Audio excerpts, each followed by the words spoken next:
How do you keep it real? Like the Prophet said, go visit the cemetery.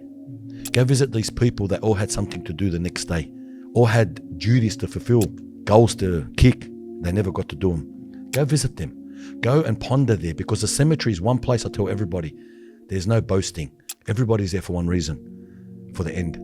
Joining us today on the OnePath podcast is the famous Muslim Undertaker, someone who's gained millions of views across social media and TikTok, and someone who's garnered hundreds and thousands of followers, teaching them about death and dying. He's one of Australia's most experienced funeral directors and mortician, operating out of the Kemba Mosque in Sydney, Australia. Brother Ahmed Hraiche, it's great to have you back on OnePath.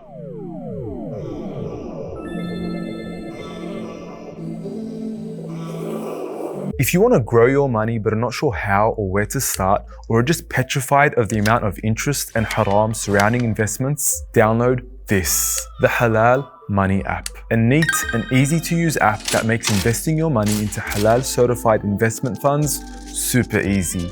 They've done all the work for you so you can invest in peace. Download it now.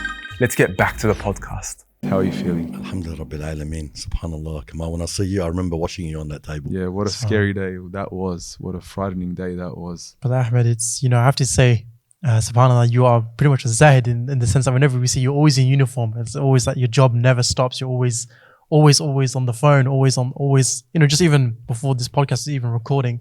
SubhanAllah, I was so happy to see you and just to hear you and just to look at your smile, SubhanAllah. But you just literally 5 minutes before this recording, you just received a phone call of someone who was passing away from cancer, sister, SubhanAllah. You said in her early 20s, you just overheard on the phone. And you said, I'll be there 45 minutes. I'm just going to do that. Like, you are a person who really never, this is your job. This is your life. SubhanAllah. And just on that, I wanted to ask you, how has been the feedback from the video that we've done, but life as an undertaker? Just walk us through it. For me, it's not a job, my brother. It's a blessing. It's an honor. I serve my community, and I say to every single day, death does not take days off. So I don't take days off. There's nothing called a Sunday or a rest day. I keep going until I cannot go anymore. People are dying. People need help. People need to be attended to. And wallah, as long as I'm able to, my health is going, I keep doing that. I want to build my ending, mate. I'm investing in my akhirah. SubhanAllah. We need to speak to you about that video, that documentary that we produced with you. Alhamdulillah, I'd have to say it was one of the most impactful videos I've personally ever been involved in. And judging by the comments, many people do feel the same. We've got a couple here, actually. We've got one from, he said, I'm a Christian, and this is one of the most humbling videos I have ever watched. Thank you. Non-Muslim here. What an eye-opening watch. I am a non-Muslim, but watching this video, I have never been so emotional like this and taking so many things for granted. My brother, God bless you. And the one last one here. Man, I am a Christian and I'm still with tears because we too want to die with God, giving us mercy when he was saying those words. I put myself in that place and man, it's very hard. What has the feedback been like? Well, I try to respond to every single comment. I mean, just on my personal pages, I'm getting messages like, brother, after your video, I wear the hijab now. Brother, your video made me reconsider suicide. Brother, your video made me now go visit my parents after 10 years. These are the kind of messages I get on a daily basis. So alhamdulillah, I know the message is getting out there. But even in relation to our video, I told you, I was in an airport and the pilot, he was next to me and he said to me, I've seen you somewhere. And I looked at him and he goes, that's right, you watched that guy. And subhanAllah, I was like, yes. And even, going different places, that video went, it was a dawah, man. In our own community, the feedback was unbelievable. I think it was perfectly done by OnePath. It was perfectly put together and it was the perfect timing, alhamdulillah. I'd have to say that Brother Ahmed Hraiche actually deserves a Netflix documentary. Of course, your own series. Avoid that by all costs, but he deserves it, alhamdulillah. I think, just even being there on location filming, just sitting behind the camera and watching you go through that and going to the cemetery, even subhanAllah, when we went to the grave of your mother, it was, subhanAllah, I think just even being behind the camera brought up some sense that it's an inescapable thing. That, like you said, death doesn't take any days off. I think you were telling us one time that, subhanAllah, there's been such a great response to the video. On our channel alone, I think it surpassed 1 million. And I think we saw someone on a Russian channel had translated your The video. entire video in And they Russian. dubbed the whole thing. So you've got voice actors for both of yourself and Kamal. And I think that's just got just over 500,000 views. And you can see on TikTok, so many clips that people have spliced from it. SubhanAllah. If I can walk you through, there was actually a few comments that require a response from you. So we had one non-Muslim who commented by saying, as a non-Muslim, this was very genuine to see. Is there any reason or significance in the cleansing being from right side to left? Also, is the same thing done for women by women? Yep. So the right side's always the blessed side. We eat with our right. We step into a holy place with our right. We walk out of the bathroom with our right. So the right side is always the blessed side, subhanAllah. So we always start on the right side. In relation with the women, it's exactly the same process as how we wash a man, but women wash the women. We also had many people commenting for the Quran reciter, who is Sheikh Muhammad Al-Harbi, Hafizullah, may Allah protect him. Yeah, Beautiful brother. From the Kimmer Mosque, a beautiful brother, mashallah. As Brother Malik, mentioned, you're literally sitting with us just before the podcast is about to begin. Your phone doesn't stop, and I'm seeing your phone right now. It still hasn't stopped. Forgive us while we finish the podcast. But on saying that, you're clearly taking no days off, and this is a very intensive role to play. If you could walk our viewers through a typical day in your life, from the moment you wake up to the moment you go to sleep, what does a typical day look like for the Muslim undertaker? So I'll give you an example of a Sunday, which just passed. So subhanAllah, alhamdulillah, rabbil alameen. Nearly every weekend I've been going to different states, just going early morning, coming back early morning next day. So I only miss one day, if there's anything. Sunday, I flew out of Adelaide at 6 a.m. A 4 a.m. wake, 5:30 a.m. board, 6 a.m. flight. 2.5 hours later, you're in Sydney. 8:30 a.m. I'm on the way, and I get the call for a funeral. As I'm going to pick up my car and go to the mosque, it becomes 3 funerals. And they require picking up. So straight to Liverpool Hospital, fight with the paperwork people, get the man out. And this is a man who was a bit dear to me because I buried his wife 45 days before he actually died on Sunday. So, and subhanAllah, I just felt, you know what, I have to fight for this guy. We got our brother Mazen out of the hospital. We got the baby picked up, and the lady was picked up already. Went straight back to the funeral parlor, washed the 2 males. Female was getting washed. And now it's time for the prayers, taking up to the mosque, and then heading to the cemetery. And, subhanAllah, for me, those days are normal. I finished my day about 4 p.m. Then I went to Gaza for Allah Yarhamu Khola Chamma, a beautiful Hajj that we grew up learning about Lakemba Mosque through him. Allah Yarhamu Yaghfir Lahu. And subhanAllah, I didn't finish till about 8:30 at night. And I got home, my wife just looked at me and said, we didn't even see you. And you came straight into it. I said, I feel, subhanAllah, the blessing and the strength comes from Allah. There's no need to take a pre-workout. There's no need to take anything when you have this fire in you because you do what you love. I believe I'm built for it. I believe it's come at the right time in my life, especially after my kidney transplant, and I've regained my health. And, I look at it like this, that these people I service and give them their last rites on this earth, the living and the non-living. The non-living, I believe, inshallah, on the day of judgment, they will be witnesses for me to Allah subhanahu wa ta'ala saying, Ya Allah, He gave us and fulfilled our rights to the T as quick as possible. And the living, the da'at will come from them too. Yes. So I kind of always say, when you're at the worst day of someone's life, they're going to remember you. And you're just sowing seeds, bro. You're just planting, you're harvesting, and you're waiting to see it all. The days my veil is lifted and I return back to Allah. Inshallah, it's all accepted.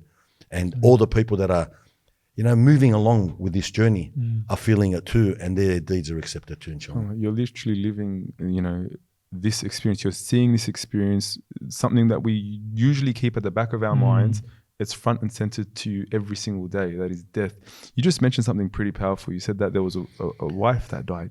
And 45 days later, her husband died, from natural causes. Yes. Is this something that you see often? Someone dying perhaps from grief or heartbreak, whereby they follow each other in their death in close proximity, like the Prophet sallallahu alaihi wasallam and Fatima radiyallahu anha. Have you witnessed that? Yeah, look, not long ago I visited a couple that were in their house. Their house was made up as a makeshift hospital. The husband was one room, The wife was in another room. They had nurses attending every day. They were like hospital rooms in the house, set up for their palliative care. Once the wife died, not even a week later, he followed through. Yeah, Allah. And Allahu Akbar, man, it gets me all the time, because when you bury them, and you usually see one of them at the funeral of the other, and then you're doing the other one, and they're in the same position where the first was. And then when you go back and visit the cemetery and you see both names in that one grave, it gives you relief, because you know Allah subhanahu wa ta'ala has reunited them with the love of their lives. Because imagine 50, 60 years together. How are you going to live and keep going when they're out of your life? People get attached to an animal. How do you not get attached to the one who, you know, fathered your, mothered your children? You know, all this, you know, man, you know what marriage is. It's a mawaddah, it's a mahabbah, it's a big, big rahmah from Allah. There's nothing to live for after this, man. And I see it all the time, especially with the old people, that once they lose their partner, they've lost life. They've lost the zest for life. And this is why Allah subhanahu wa ta'ala brings them back, I think, because the souls will reunite in barzakh, inshallah. And it's like nothing happened again, Ya Rab. What a heart-touching story. That was beautiful, subhanAllah. It shows true love, you know, in this life and the next life. And even that firaq, that separation, you know, keep it short, so that we, you know, we are reunited with those whom we love. Hraiche, I have to ask you though, you know, as we've just seen evidently that, you know, these stories do reach us and we do have a reaction to them. I have to ask you, so we've just seen, like I can't help it holding back the tears, but is there a time, do you often get asked a question, you know, have you become desensitized to this? How do you deal with the grief of going through this every day? You know, subhanAllah, like I feel so emotional now, because I just left the mosque, and yesterday through an email of a third party, I get an email saying, brother, my sister is a Muslim, but we are not Muslims, and we can't afford her funeral. She's been at the coroner for 14 days. She's 38 years old. She's got 5 children under the age of 18. Her youngest being 14 months. Can I cremate her? Because I don't know anything about Islam, and she's Muslim, and I want to give her wishes, and I don't want to feel any sort of things I've done wrong, any burden on me. I said, you have to bury her, and don't even talk about the money. And you know, we went and picked her up from the coroner. She's at the mosque right now. She got washed and shrouded. I was there to see the family, and Allahu Akbar, man. I put up a group announcement last night on Janazeh. Please come attend for this sister, because she has nobody to pray for her. And I wanted the family that come, the very small family, to see what Islam's about. That we, brothers and sisters in Islam, support each other at the time of death. And there was ladies in that room with her, and a couple of the family members sitting there. And I saw one sister, subhanAllah, she was sitting on their head, and she was crying to her. And she doesn't even know her. She's never met this person. She told me, I caught a train to get here. And she's crying for it. She's saying all this dua, Allah Akbar, man. I'm just picturing it now. And I thought to myself, and the family are looking weirdly like, why is she crying? Where's this coming from? They don't know the sweetness, the essence of what we have with our iman, with our deen, the love that Allah puts between us. And, you know, I left them at that site, and I thought to myself, Allahu Akbar. And I know a lot of people are going to show up for the janazah at 12:15. And I thought to myself, what little message that I acted upon through the will of Allah has resulted in. Allahu Akbar. And then I got a phone call just half an hour ago saying there's a 15-week-old weak fetus. Can we put it with her? And Allahu Akbar, we always know a baby is a rahmi. Mercy. And she's got a little rahmi going with her. And she had 5 kids, so Allah has not even forsaked her from that. Wallah, every day we cry, bro. And being desensitized, it doesn't exist, man. Because I believe every single person is a soul. And every soul is worth more than the whole Kaaba and everything in it to Allah subhanahu wa ta'ala. So how can it not be worth something to us? Every soul has a story. Every soul had a purpose. So how can we just feel like, you know, look at your fingers, they're not all the same. We're not all the same. We all have souls. And those souls all belong to Allah. And I always remember the hadith when the Prophet ﷺ stood for a funeral procession and the Sahaba said to him, you know, oh Prophet Allah, you're standing, he's a Jew. Not Muslim. Yeah. And he said, isn't he a soul that was created by Allah? I'm not standing for him. I'm standing for Allah, the creator of the soul. Allahu Akbar. Look how powerful the Prophet said it to him. We respect the soul. So I cry and I feel like I have to run and fight and do what I have to get that soul into the grave, because then it's with Allah. It moves on. It's out of the people of the world's hands. Sanctity of the soul, the sanctity of, even a janazah. The Prophet ﷺ will teach us that, from the rights of another Muslim to another Muslim is that he follows the janazah. Like, this is a right that every Muslim owes one another.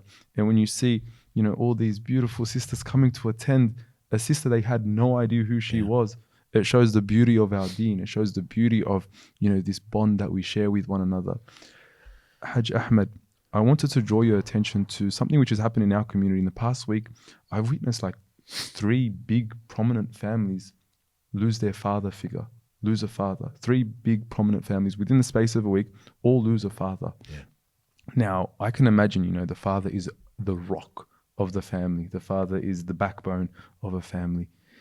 Through your experience, how has our community dealt with, the loss of a father particularly? Look, alhamdulillah rabbil alameen, a lot of people reach out to me when they know it's about to happen. The father goes into a state of sakarat al-maut, because sakarat al-maut can be hours, days, months. Yeah. And alhamdulillah, I stay in touch with them and I guide them, and I tell them this is what your whole iman's going to come down to. That minute Allah takes the soul, that you say the correct words when it happens. Inna lillahi wa inna ilayhi raji'un. Hasbi Allah wa ni'mal wakil. And the good words like that. I find our community, no matter how powerful, strong, they know everything, it's all good. The time of death just nullifies it all. No. The time of death destroys the pleasure. You know how it's the destroyer of pleasure? Yeah. It is definitely destroyer of pleasure, because a lot of people, they go blank. A lot of people's hard drive just goes into blank mode. They do not know what to do anymore. And alhamdulillah rabbil alameen, I find this is when I'm able to be by their side, and I'll never not let them go. From the minute they pass away to the minute I jump in the grave and put them with me and make them participate, so they can always remember it. You get one father, one mother. You won't be doing it again. And I go to the Gaza and I stay in touch with them. And then you know what I do, subhanAllah, and I'm not boasting, but I'll go visit their graves every now and then, and I send them a video to remind them of their father, so they can keep doing the art for them. Because we all forget in this world. And it's just a way to keep us remembering that day, that it's not over, Don't feel helpless. Don't feel that my father's still getting people visiting his grave, and maybe I should go visit it. Maybe this is, for me to remember, because the world can take us in, man. We can really get caught up in this world sometimes, subhanAllah. Actually, I want to ask you a leading question onto that. Especially as a kind of a young person now, for example, I'll just tell you a really small story. I was recently at Costco, and Costco, we have them in Australia, but it's very Americanized. And one thing that I was so grossed out about it was not only that they sell everything in bulk and everything so large, but they had they had food and grocery. And then when you leave at the door, what do you find? It's a coffin. Yeah. So you shop, and then it's kind of literally shop till you die, and you walk out the door and you can buy a coffin. And recently, my parents were telling me, and I was having some conversation with some friends as well, about actually buying an allotment for your grave. And I don't know about other countries, but in one place that we found out, to actually have a burial was costing someone around $30,000. And we're thinking so much now as to how much money we need just to live on everyday expenses and all the things that we want to buy. But I don't know, I'm not really the property right now in the market in Australia is very hard to buy a house, but to buy a grave, subhanAllah, and just to, I don't know, do you have any advice? Or what would you say to someone young, who doesn't really who wants to invest in so many other things and obviously live life to how we want to do it, enjoy life as we can, and subhanAllah, with what Allah has blessed us. But we often forget that, you're literally going to be shopping and paying till you're dead.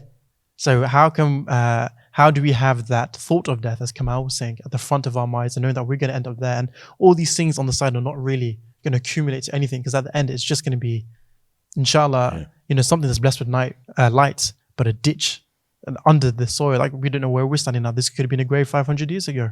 Yeah. SubhanAllah. So how do we keep death at the forefront of our minds? All right. First of all, subhanAllah, I'll tell you one thing. Costco is there for business. Yeah. And funeral businesses in non-Muslims is business. So it goes from the coffin, everything outward, not inward, different to the Muslims. So it's a business for them. They're not there to remind people of death, because that's the last thing they would do. The second thing is, subhanAllah, when people come and tell me, brother, it's so expensive to die, blah, blah, blah. I said, brother, you don't stress. When you're dead, you won't be worrying about that. Let the living worry about that. And Allah subhanahu wa ta'ala will never forsake his slave. Like the sister today. We organised the destitute grave for her. She's being buried, alhamdulillah. So I say to people, don't worry about the things and fear-mongering that you don't need to worry about. Yeah. Worry about how you're going to meet Allah, in what way you're going to die. And these are the more important things. How do you keep it real? Like the Prophet said, go visit the cemetery. Go visit these people that all had something to do the next day, all had duties to fulfill, goals to kick. They never got to do them. Go visit them. Go and ponder there, because the cemetery is one place. I tell everybody, there's no boasting. Al-hakum takathur. Subhanallah. You know, we all compete until we visit the cemetery. I've never seen someone rock up at the cemetery in a Lamborghini and Ferrari and go, look at my car. You know, I've never seen someone at the cemetery sit there talking about what I'm going to do in the world. Everybody's there for one reason, for the end. So I say to people, go visit the cemetery as the Prophet taught us, because it brings you back to reality. And young or old, death doesn't have any discrimination with age. So young or old, you should all go there, especially take your kids there. And another important note on that is when it comes to funerals, it's sad that the family members don't even know where the cemetery is. So we're holding up funerals because we're waiting for someone who got lost. When it's a sunnah to go visit where you're going to be for a long time. There's people in that grave that have been much longer than they lived. Yeah. Normalize the grave, and that's what you've actually done essentially on TikTok. You've normalized death. You've normalized a subject that no one wants to speak about. Ustad Hajj Ahmed, I wanted to speak to you about the topic of grief in our community. In your experience, how has our community dealt with grief? Look, grief, I find the ones who live their life according to the religion have built an iman. You know, look, not everyone's going to be, iman has levels. Yes. People have a high level, people have a very low level. But at the end of the day, Allah subhanahu wa ta'ala makes us cope with it. There's a mechanism there in the human body, in our fitrah, that the human body will live on. When that person you say, I can't live if you die, you will live on. Because we learn, see, the dignity, ikram al-mayyit, the dignity for the deceased in Islam is to bury as quick as possible. Non-Muslims don't understand this. Why you want him so quickly for? Why you want to get him out? Why? You want to get paid straight away? You know, this is the worldly thinking. But in the Islamic way, in the real thinking of dignity to the deceased, it's to get him into the next world so quickly. First of all, the body starts to go off. Dignity for the deceased. Second of all, the family is in lingo. No one can go to work properly. No one can operate properly. And the third thing is that deceased needs to go back, go through the questioning, and then, you know what? Inshallah, he's got a grave of paradise. So all this falls into place by burial as quick as possible. And I always find, as much as a person is, and I ask this question to him all the time, once we bury and the dirt is on, the next day I speak to the family member, says, I feel at ease now. I feel like my heart has rested. My father is, I know where he is. Alhamdulillah Rabbil Alameen. And then they start, I call them the people of the cemetery now. They start to frequent the cemetery a lot. What was a calamity has become a blessing in disguise for the living. They say, oh, brother, I haven't been, like you said, the three prominent families. I've been seeing those sons at the cemetery every day. And I said to one of them the other day, how long haven't you been to the cemetery? He goes, oh, I don't know, a long, long time. And I go, you're here every day now? He goes, yeah, I love it here, man. Makes you feel at peace. Subhanallah. A calamity, we're all going to die. Death is written for every single one of us. But there's always a blessing. If, as a believer, we always say, whether it's good or bad, it's always a blessing, inshallah. They say the graveyard is the quietest place with the loudest message. And it's a reminder that, Allah, that is constantly so true. hits us. That is so true, man. SubhanAllah, what you just said now, you know, I forgot that quote. It's the quietest place with the loudest message, SubhanAllah. Hajj, I wanted to ask you, if I could, just on that. SubhanAllah, we often think that, you know, we are living, but most of us, you know, as we know that we're actually still sleeping, and then when we die, when we pass, then that's when we really wake up. But perhaps if you could explain to our viewers, perhaps what are the main misconceptions you've had that people have brought up about death? So what you just said now, we're sleeping, Allah subhanahu wa ta'ala tells us, you know, لَقَدْ كُنْتَ فِي غَفْلِهِ, you know, SubhanAllah, you were asleep until I lifted your veil. And now your eyes are piercing like steel at the location you're going to see. You know, people dealing with death, and your question, was dealing with misconceptions about death. A lot of people are scared. And you know what? By all means, why wouldn't you be? The human body is always scared of and gets anxiety from something he doesn't know about, hasn't experienced. And a lot of people want to scare people with death. Death's not scary, brother, because the Prophet ﷺ told us death is a prize for the believer. You've been living on this earth for 60, 70, 80 years. You know, it doesn't get any easier to make wudu and pray Fajr. There's no days off Fajr. You can't even lift your legs to wash them anymore. That believer is not praying because, you know what, I just pray because Allah said pray. Yes, we're doing a fard, but he wants his prize, just like a student doing an exam. And what's that prize? That prize is that death. And death gets him to that next part, the next life, the prize, the Jannah, inshallah. So we try to help people in the sense of our misconception of death is we're not ready for it. We're not prepared for it. Because the first thing we ask when someone dies, how did he die, bro? Yeah. You know, and if he's young, we've got this sinister thought in our head. He must have OD'd or he must have this. Brother, people are dropping dead now for no reason. I read the coroner's report, unknown. Even the coroner, through their machines and scanning, cannot even give you a conclusion. Kids at 15, 16, I had 2 15-year-olds in the last 10 days, cancer, bone cancers. Who gets cancer at 15? Allahu Akbar, subhanallah. You know, death has become now, I think, more acceptable, plus through COVID and what people went through, these personal mental health problems. Especially there's a lot of mental health now, Kamal. Like, people are suffering out there, man. And people want something that gives them closure, makes them feel like, you know what, this world is temporary. There's something better after this. Then it gives you hope again. Yeah. SubhanAllah. And I guess it helps deal with grief perhaps, or with the sadness that accompanies death. Hraiche Ahmed, there is one, like I'm sure there are many videos of yours that have went viral that resonate deeply with our audience members. But for me personally, there is one video of yours from the past that has resonated with me to this very day. I'm not sure if you remember it. You were in the funeral hearse and you were driving the body of a young boy who was killed in a tragic freak accident at a Sydney school, and you're with the father. Yet watching the father respond to the death of his child, oh man, I can't even speak about this. I can't even imagine. Young jihad. How do you cope with something like that? And to see him deal with it so gracefully. Walk us through that moment. You know, I've had a few of those kind of occurrences, you know. Brother Jihad, subhanAllah, when this kid was killed tragically by a Muslim who the water bottle fell. It was an accident, freak accident. It was an accident. And she pressed the accelerator, went to press the brake, and the water bottle got stuck under the brake and crashed into the portable, and 2 kids were killed. A young Greek kid and a Muslim kid. The day I did his funeral, I got into the hearse and his father sat next to me. And there was talk about retribution, revenge. And I asked him, because I don't hold anything back. I said, brother, are you really talking about revenge? He looked at me and said, no. He said, I attended her husband's Gaza 6 months ago. I said, would you say that on the camera? And I went Facebook Live. And back then it was like Facebook. Yeah. And he said, yeah. And I started to ask him, like, and he said, subhanAllah, he goes, I forgive her. Anam samaha, like this. Even though that 10-year-old boy was the love of his life. It was the only boy he had at the time. And Allahu Akbar, subhanAllah, that stuck in me. Why? Because this guy hadn't even buried his coolness of his eyes, this little role model of his. He was 1 foot behind us in that coffin, like literally behind him, and he's talking about forgiveness. And that message, Kamal, resonated around the world. TV shows today, all them asking us, please come on. I said, no, this message comes from our heart in Islam. We don't do it to show people that, you know. And Allahu Akbar, you know, he forgave and alhamdulillah rabbil alameen, he actually wrote a letter for her court case to help with her case. And alhamdulillah, at the end of the day, you know, she was suffering problems. Her husband had died. She had an autistic kid, had a kid that messed up. And, you know, we got the calamities in our community.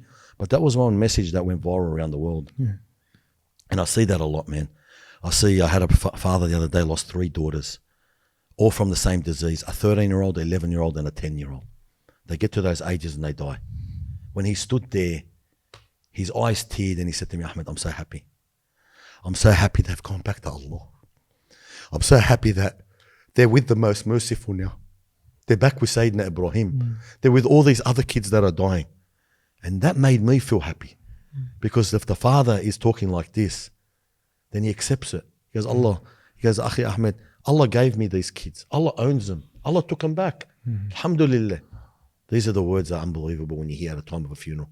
Yeah, the closure that a Muslim has. The closure. And then you get some people, they die at 95 years old and everyone's wailing and screaming. I mean, there's two sides to it, you know? Yeah. SubhanAllah. Even runs with Prophet ﷺ, like he had, had the same tribulations as losing his children and his son, subhanAllah, passed away at a young age. I just want to ask you one question. And this is, on the outer shell, you're very much, to break the media, you're very much the Terminator, mashallah, Arnold built.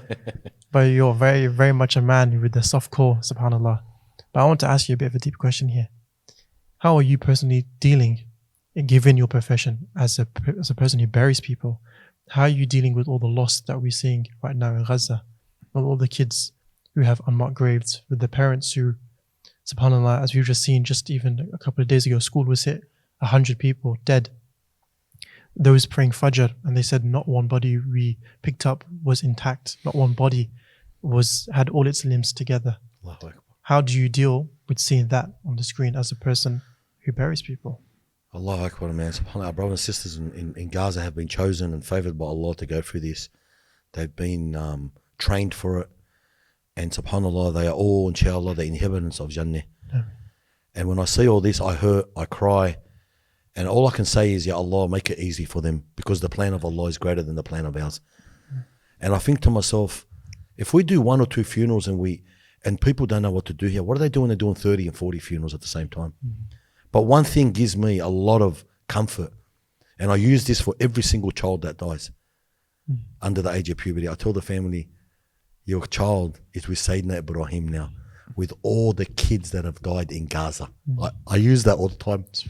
As soon as I say that, you find their heart, wallah, their eyes become happy, because I've used the word Gaza and they know what's going on. And I said, you're been given that test level. Your child now is with them. Don't worry. Go and enjoy and be happy and say Alhamdulillah. And that's all we can do. They're an example for us to use here. I remember I got a body once. It was in a body bag and it had been so decomposed. It was like a plastic bag. Lord. And it always reminds me of when I see these images, the guy holding the plastic bag with his family. And I said, Allahu Akbar, man, I can't get that memory out of my thought when I held that bag with just bones in it and a body that was decomposed. This guy's holding his family members. He's holding people he ate and drank and slept and everything around him. What a test. Allah subhanahu wa ta'ala, Hammun ya Rabbil Alameen. And Allah's plan is greater than anyone's plan. And that's all we can say, man. We can't really say more than that. Keep them in our dua. Keep them in our dua. Allah, grant them victory, grant them ease and end to their suffering. Amen. This has been a very somber, very intense conversation. Very, a lot of you tears. made me cry so many times. It's been a very difficult conversation. Hajj Ahmed, there is one last question we need to answer. And this is more of a technical question. Yeah. So obviously many of us will have to, experience the loss of a loved one. And, it's how Allah subhanahu wa ta'ala works. It's a sunnah of life. Many of us may even have to be the responsible person for facilitating or organizing the funeral of a loved one from the moment they die to the moment they are buried. This is an unfamiliar territory for so many of us. If you can walk our viewers through the process, given that there are international viewers, if you can make the advice a bit more generic, but what are we supposed to do if we're responsible to facilitate the funeral of a loved one? SubhanAllah, a quick answer to that question before I get into the technical side. Lately, people have been sending me messages who are being given like orders to go home and live out your days at home. Yeah. And they're telling me, brother, can I come and see the washroom? I want to see what's going to happen to me. They're preparing for their death. Allahu Akbar, they're not preparing for a holiday. They're preparing for their death. And I took a young guy the other day, Ali Farah, 23, who was told, go home. We can't do anything for your tumor anymore. And he said, can I come and see what's going to happen to me? Yeah. And he came and he watched a funeral. And then he prayed janazah. He's never prayed a janazah. And I explained to him, this is what's going to be prayed upon you. And he went to the cemetery and he saw the grave. And he saw how we laid him down on their right side facing Qibla. I said, this is what will happen to you, to all of us. And then I took him back and he went with me to pick up another deceased. And he saw how he's going to get picked up when he does pass away. And Allah Akbar gave him a lot of ease. Yeah. So a lot of people want to know. Yeah. And the process is normally, it starts off with a phone call. Okay. So know who you got to contact. Yeah. Find out who your local who your funeral people are in whatever part of the world you live in. There always has to be a funeral director. And it's usually connected to the mosque. You'll know at the mosque who buries our deceased here. Go and visit the Muslim cemetery closest to that area, because you're probably going to be buried in it, or one of your loved ones will be buried, and get familiar with it. Once you establish a contact number and the time of death comes, make sure you tell the doctors or whoever's in charge that we are Muslim, we bury quickly, this cannot be stretched, we need the death certificate, the medical cause of death, done ASAP. And usually someone who's on a dying stages, they know his cause, so they prepare it, but they don't issue it till he passes away. And then you make that phone call to the funeral people. They come in a van, they pick you up, they book your funeral, they book your grave, and all that depends on what part of the world you're in. Then a time is given for you to attend for the wash. Always contribute and be part of the wash of your loved one. Awla bim. The family is awla. The family has the first preference to wash their deceased. And do not feel scared. Wallah, you will feel so enlightened after it. Give your dad that right. Give your brother that right. And it gives you that right. Once you wash, you help with the shroud. You may get a bit of time to sit and make some dua there, and viewing time, and ponder on that moment. And anyone who talks about worldly matters in that moment, move them away from there. They don't need to be there. Okay?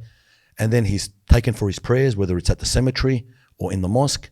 And we know the prayer, the janazah prayer is usually just 4 takbirat, and it's the easiest prayer with the highest rewards. He's carried back into the car, taken to the cemetery. And I tell family all the time, males, jump in that grave. Jump in that grave and put them to rest, because that will be the last time you touch them. And you'll be the last hands that laid hands on that shroud before he moves into the barzakh. And I always think of this when I'm shrouding that deceased and people see me make the shroud so neat and tight. And I say to them, I do it like this, perfect, without a crease, because the Prophet ﷺ said, shroud your deceased with the best of shroud, because they visit each other in the barzakh. And I keep thinking, we're going to visit each other in barzakh, because they're going to ask you about the people of the world. Like a community. Like a community, and you want to be in the best way, so that people could say, Allah Akbar, you've come so beautiful. Allahumma barik, the guys that washed me, Brother Ahmed, they've done the best job. They gave me the best rights. Allahu Akbar, Allah. This is how I live my life now. That's beautiful. And I hope that does familiarize our viewers with the process, which can be very daunting for many of our viewers at home. But a thing that we all face, I think that you talked about quotes. I think I remember one that comes to mind was, every son should be able to wash his father when it comes to the burial, and every father should be able to pray the janazah for his son. It's fine talking about funerals and stories. Just last week, a close family friend of mine, their grandfather passed away, and I saw my dear friend Yusuf get in the grave and lower his grandfather in the grave. SubhanAllah, I assume a very tender elderly person, so they had to lift him with some machines, but he went there barefooted, and he held his grandfather in and pulled him down. SubhanAllah, just only a week before this recording. SubhanAllah. It's happening every day. A last message, Brother Ahmed, for our viewers at home. Wallah, look, there's a lot of messages I can tell people, and I do them every day on my social media. But one message I always say is, my brothers and sisters, don't get attached to this world. Don't let this world be the means of your breaking of your heart. Because wallah, as the Prophet told us, and Allah subhanahu wa ta'ala told us, this world is not worth the wing of an insect.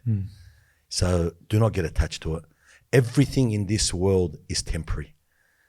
Everything. And once we depart this world, it'll all get inherited to someone else, and you'll be from the people of the hereafter. So worry about the hereafter. Don't worry about building this dunya, build your akhirah, build the one that you're going to, because you'll be exiting this place very soon. Jazakallahu khairan, Brother Ahmed. Follow the Muslim Undertaker for daily reminders, I believe. Aussie Mammoth on Instagram. If you haven't watched the documentary we've produced with Brother Ahmed, watch it now. Do yourself a favor. It will wake you up. It woke me up. Jazakallahu khairan, Brother Ahmed. Just a quick note. Everyone asks me, why is it Aussie Mammoth? Yeah. All right. Like, you're Muslim Under, but why is it Aussie Mammoth? So Aussie Mammoth happened in my days before I got heavily involved in what I do, in the bodybuilding days when I was in Dubai. And I was coordinating the first show for them with the sheikh, and I was with him at night, and he's a sheikh, like he's an actual prince, and he looked at me, he said, I'm going to call you the Aussie Mammoth. That was his exact words, Sheikh Khalid. And I looked at it, I go, I like that name. And then he made me a belt, said Aussie Mammoth on it. And I didn't have Instagram, so I made an Instagram account, I called myself Aussie Mammoth. So I went to change it now. I thought to myself, nah, man, just leave it. Like it's become iconic. It's very. So that's very where befitting. Aussie Mammoth comes from. Everyone asking, what's Aussie Mammoth got to do with? Thank you to the Arab Sheikh. Jazakallah khairan. Yeah. So, to the viewers at home, let us know in the comments, inshallah, something that you took away from this episode and perhaps one of your favorite moments from this podcast. And you can also find this podcast on all your favorite streaming platforms: Spotify, Google Podcast, and Apple Podcast. Ahmed, it's been an absolute pleasure. It's always a pleasure seeing you, and your face always brings a lot of warmth to my heart, and you bring such a message. And I dare say, it's a fruit and it's a sweet smell and taste of honey. That's something that we will all have. Inshallah, we all meet Allah beautifully as well. Keep us in your du'as to everybody at home too. Assalamu alaikum. Assalamu alaikum.